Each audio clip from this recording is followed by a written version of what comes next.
Hey guys, this is the Game Digest and welcome to our Steelrising Broken Builds series. This part of the series showcases a broken build guide for the Dancer class. Dancers are known to be very deadly due to their high agility and endurance. Their immobilization capabilities is arguably one of the best among all the classes. In this video, we will show you the 3 most broken builds for the Dancer class in Steelrising. Namely, the Counter Frostburn build, the Stun Lock build,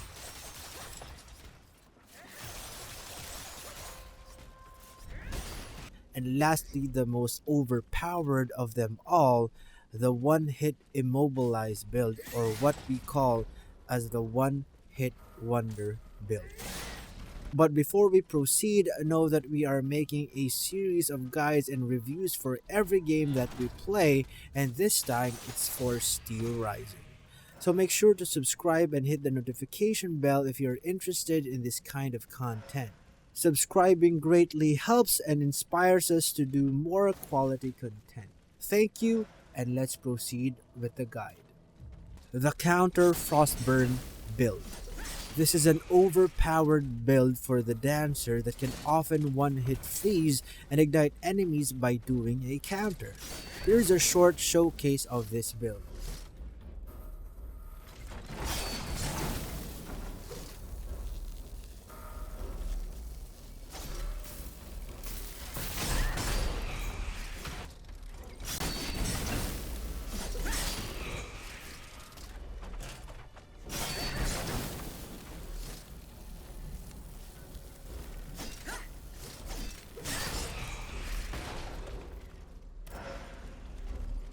Pretty neat, isn't it? Now let's proceed with a guide on how to build it. The superstar weapon for this build is none other than the Fire and Ice weapon. Fire and Ice has a high physical damage stat and agility affinity, which is suitable for dancers. It has a high impact stat and its immobilization stat is also good. What makes this weapon broken is its special move, the counter attack. Yes, the other weapons have the same special attack, but this one hits different. Not only does its counter attack have a very high impact, but it's also infused with not only one, but 2 elements, which is fire and frost. Every time you hit a counter, you inflict fire and freezing affliction and its elemental damage.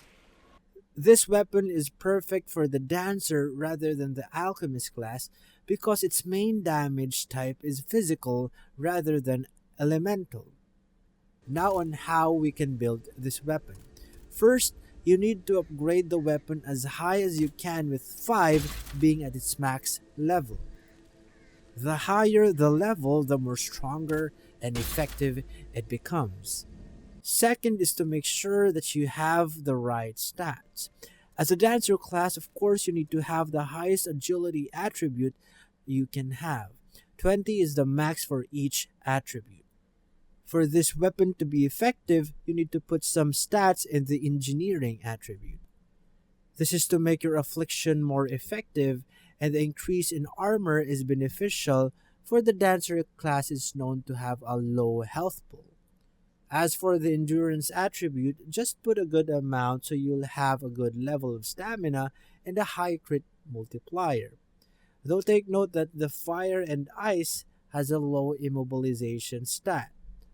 We know that you might be wondering on why we do not increase the elemental alchemy stat. The reason for this is that yes, even though we are dealing alchemical damage, remember that Fire and Ice is a physical damage type weapon. So its damage is based on your physical damage stat, which is gained through your agility as a Dancer class. And if you want to focus on elemental alchemy damage, then you better choose the Alchemist class for that kind of build. So for the Dancer class, it's better to put on some stats in engineering rather than elemental alchemy.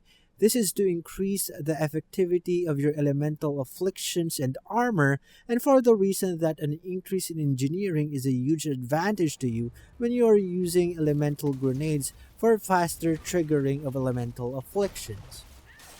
Now for the modules. First, it's a must to have the highest destruction module as possible.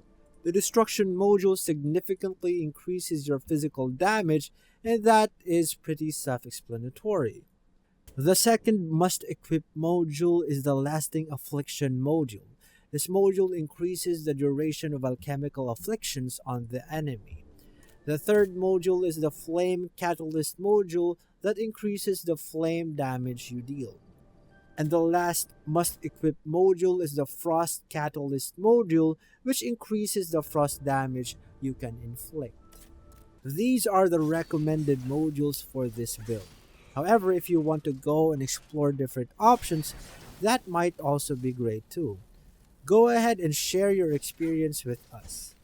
Enjoy burning and freezing enemies with this build. Share with us your experience in the comments. Now for the second most overpowered build, the Stun Luck build. This build is pretty insane and is arguably the most broken build in the game. However, that slot has been taken away by the build we will be showcasing to you later, and you will soon discover why. Here's a little showcase of this build.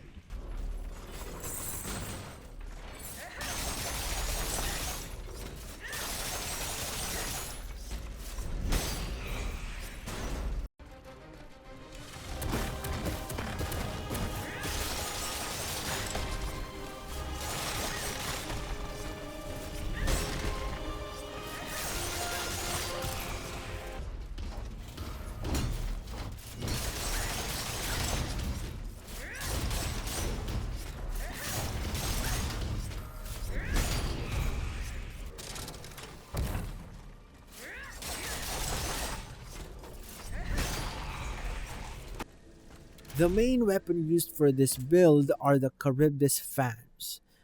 This dancer class weapon has a very high immobilization attribute and special move immobilization stat with decent physical damage and impact. It has a high affinity with agility, which is perfect for dancers. What makes this weapon broken is its special move, Blade Storm, which delivers a multi-hit whirlwind attack that can immobilize enemies. It's a very quick special move and can instantly immobilize enemies. You can stun lock enemies and even bosses by using the special move consecutively and ending it with a critical attack. Max this weapon as soon as possible to make it more powerful. As for the stats, you just need to be concerned with two things. 1. Your agility, and 2. Your endurance attribute. First is you need high agility, so put as much points in agility as you can. This is to increase your immobilization and physical damage. The higher immobilization damage, the lesser hits you need to completely immobilize your enemy and make them vulnerable to critical attacks. So try to max your agility first. For endurance, make it enough for a good amount of stamina and to increase your critical hit multiplier. You need plenty of stamina as you will be spamming Blade Storm against your enemies. The critical hit multiplier is really significant for dealing critical hits after your enemies are immobilized. Now for the modules. Firstly, you need the destruction module as this module significantly increases your physical damage. The second most important module is the stun module. This module doubles the duration of the immobilization you can inflict on your enemies. The third is the critical repair module. This module is very important for this build as it restores health every time you land a critical attack, which will be almost always once you immobilize your enemy. So equip the highest critical repair module as soon as you have it. And lastly, for the last module, the immobilization module. This module increases your immobilization stat, and who wouldn't want that nice boost for this kind of build? Follow this build and enjoy completely paralyzing and immobilizing your enemies. Now for the last and most overpowered build we have discovered. The one-hit immobilized build, or what we call as the one-hit wonder build. This build is so insane that you can literally immobilize every enemy with one hit. You can immobilize large enemies even if they have a high immobilization resistance. Trust us, we have tried and tested this. You can even one hit and immobilize multiple enemies at the same time. Here's a showcase of this build.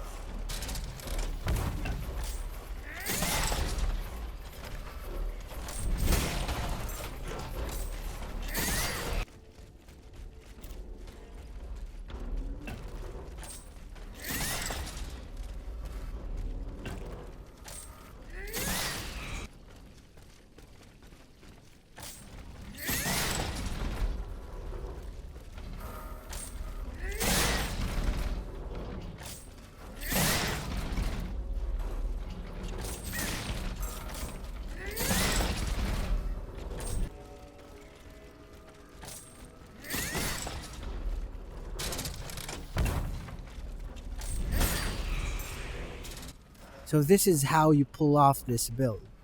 The main star of the show is the Purivit chain. Yes, the Purivit chain. Yes, this should be a bodyguard or a soldier class weapon, but this is too perfect for dancers as well. This weapon is a medium type physical damage weapon even though it has a high affinity with the power attribute. It still has a decent affinity with agility. It has a very high impact stat, great physical damage, and good immobilization stat. But the main source of power of this weapon is its special move, Flying Knives. The special move unleashes a volley of knives to your enemies. Sounds underwhelming, right? But that is not simply the case. The main reason why this is the most broken weapon for the dancer is that the Flying Knives move has a very high immobilization stat and impact. This is the reason why this build is the most broken, because you can just literally hit your enemies with this special move once and that's it. Your enemy is automatically immobilized and is vulnerable for a critical attack. For the stats, you just need to put as much points in agility as you can. If you can max it, then that's better. You also need to put some points in endurance for a higher stamina pool. That's it. You're set with these two stats. Now for the modules. Similar to the other builds, for the first one, you just need a destruction module for a huge boost in your physical damage. Second is the critical repair module, so you'll get healed every time you land a critical strike, which is after you immobilize your enemies. The third is the stun module. This is so that the immobilization duration you can inflict on your enemies is doubled. And lastly, the immobilization module for that sweet immobilization stat boost. By following this build, you can enjoy immobilizing or paralyzing your enemies simply with just one hit. Those are our top 3 most overpowered builds for Steelrising. Let us know what you think about these builds and share with us your experience. Remember that this is a guide series, so make sure to stay tuned for more. Feel free to post down below your comments about our video. Stay tuned for our next tutorial and guide for Steelrising. If you want more gaming content, be sure to like and subscribe to the Game Digest, and don't forget to enable notifications by clicking on the bell icon. Thank you for your support and stay tuned for our next game guides and reviews. We'll see you next time. Cheers.